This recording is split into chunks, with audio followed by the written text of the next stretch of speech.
Question है वह cell chapter से है, जो क्लास 9th के लिए बहुत ही महत्वपूर्ण क्वेश्चन है। और भी जो भी क्लास में ये सेल से चैप्टर से क्वेश्चन आते हैं उन लोगों के लिए भी बहुत अधिक महत्वपूर्ण है। तो फिर पहली क्वेश्चन की शुरुआत करते हैं। पहला क्वेश्चन है कि हु डिस्कवर्ड द सेल, मतलब सेल को किसने खोजा था। सबसे पहले सेल को किसने खोजा था? Leeuwenhoek, Robert Hooke, Robert brown और स्लीडेन। तो ये चार ऑप्शन है, इसमें से क्या होगा? लीवेनहुक ने क्या किया था? तो लिविंग सेल का ना खोज किया था। तो ये सबसे पहले सेल, कोई भी सेल हो, वो सेल को खोजा था रॉबर्ट हुक ने, कॉर्क पे खोजा था। लिविंग सेल अगर पूछता तो इसमें लीवेनहुक होता, लेकिन ऑलमोस्ट सेल कौन खोजा था? रॉबर्ट हुक ने ही खोजा था। दूसरा नंबर क्वेश्चन क्या है? हु डिस्कवर्ड न्यूक्लियस, न्यूक्लियस को किसने खोजा था? तो ब्राउन ने खोजा था। ब्राउन ऑप्शन में है। पहला ऑप्शन रॉबर्ट हुक, दूसरा रॉबर्ट ब्राउन, स्वान, डार्विन। तो दूसरा आंसर होगा रॉबर्ट ब्राउन। रॉबर्ट ब्राउन ने ही क्या खोजा था? न्यूक्लियस खोजा था।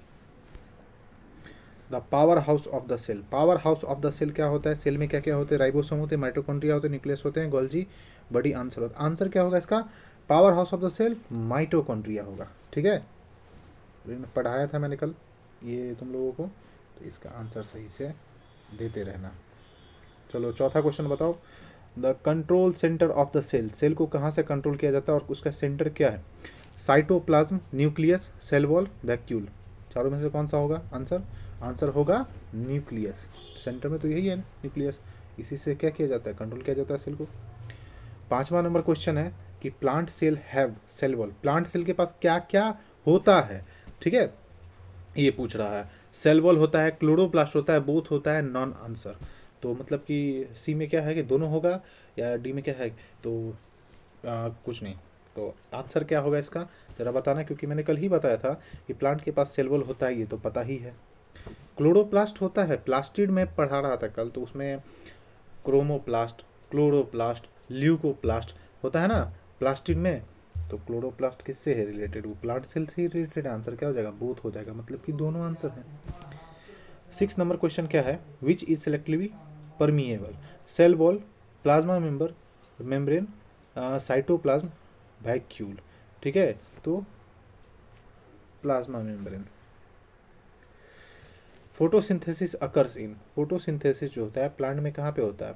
माइटोकॉन्ड्रिया में होता है, क्लोरोप्लास्ट में होता है, राइबोसोम में होता है, न्यूक्लियस में होता है। कहाँ पे होता है फोटोसिंथेसिस?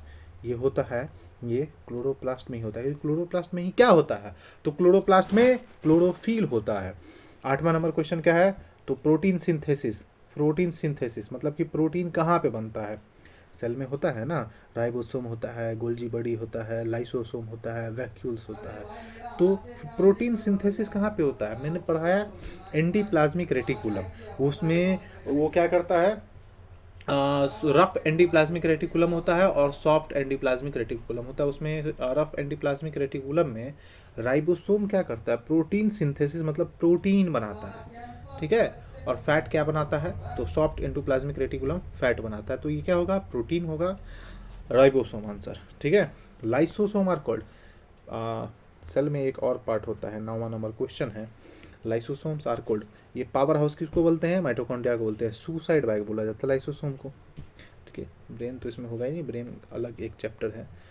फैक्ट्री आंसर नहीं है, ऐसा कुछ नहीं। तो फिर 10वां नंबर क्वेश्चन है, वैक्यूल्स प्लांट सेल इज, मतलब वैक्यूल जो होता है वो प्लांट सेल में होता है। स्मॉल होता है, लार्ज होता है, एब्सेंट होता है। मतलब बोल रहा है प्लांट सेल में स्मॉल होता है, लार्ज होता है, या एब्सेंट या होता ही नहीं है। तो लार्ज होता है ना, ह्यूमन सेल के मुकाबले तो बहुत ज़्यादा ही होता है इसमें। ठीक है, और बाकी इधर जो भी क्वेश्चन बचे हुए हैं उसको मैं करवा दूंगा। तो आज के लिए इतना ही, और जो भी क्वेश्चन बचे हैं आगे करते हैं क्लास में।